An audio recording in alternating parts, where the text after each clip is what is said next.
Terima kasih Menteri. Dalam AI membuat keputusan, dia tergantung kepada big data yang ada dalam lingkungan itu. Ya.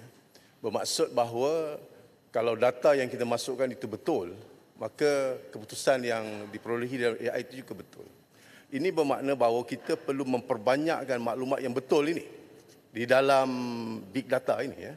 Jadi soalan saya, setakat mana inisiatif ini dilaksanakan untuk memastikan bahawa maklumat-maklumat yang benar dan sahih ini dimasukkan dalam lingkungan mereka ini. Terima kasih. Yang Berhormat Menteri. Terima kasih Tuan Ketua, soalan yang cukup tepat pada tempatnya daripada Pulai.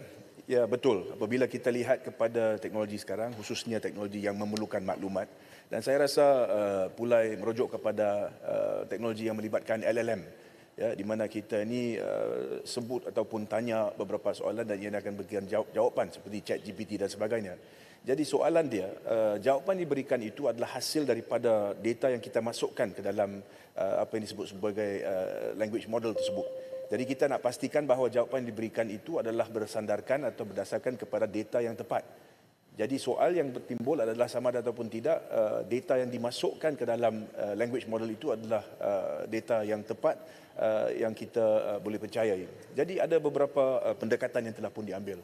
Salah satu daripadanya adalah untuk melihat sebenarnya sekiranya kita dapat govern it at source, Tuan Ketua. Maksud dia sebelum kita masukkan satu data tersebut, kita pastikan bahawa ianya adalah data yang tepat, dia adalah data yang autentik dengan izin, dan kemudian kita ini dalam keadaan tersebut dapat memastikan bahawa produk ataupun konten yang dikeluarkan selepas daripada itu adalah memang konten yang boleh kita percaya, ianya konten yang tepat.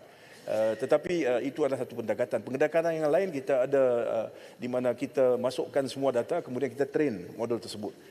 Dan kita lihat bagaimana kita boleh pastikan bahawa data yang dimasukkan dalam model tersebut adalah data yang tepat. Jadi ini adalah satu perkara yang kita kena lihat, dan kita telah pun dalam beberapa bulan yang lalu mencadangkan bahawa kita akan mewujudkan apa yang disebut sebagai data commission. Ianya bertujuan untuk melihat kepada masalah-masalah sebegini yang berhormat daripada Pulai. Saya rasa bergerak ke depan, this will be a very important aspect. Dan kita kena lihat bagaimana kita pastikan, khususnya kalau kita lihat kepada maklumat kerajaan yang dikeluarkan daripada kementerian dan sebagainya. Kita nak pastikan bahawa maklumat-maklumat yang kita dapat daripada source ini adalah maklumat yang lengkap dan juga maklumat yang tepat.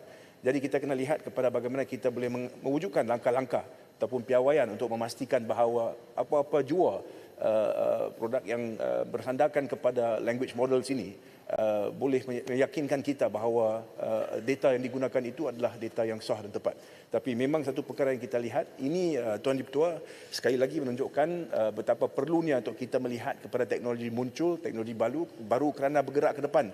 Seperti mana dibangkitkan oleh Rompin tadi, kita juga ada models yang boleh mewujudkan gambar, suara dan sebagainya. So kita perlu melihat perkara ini dengan baik. The establishment of NAIO juga akan melihat kepada perkara-perkara ini dan keperluan sekiranya undang-undang ataupun piawaian yang tertentu untuk kita memastikan bahawa pada setiap masa kita boleh yakin dengan data yang kita terima itu. Sekian, terima kasih Pulai. Baik.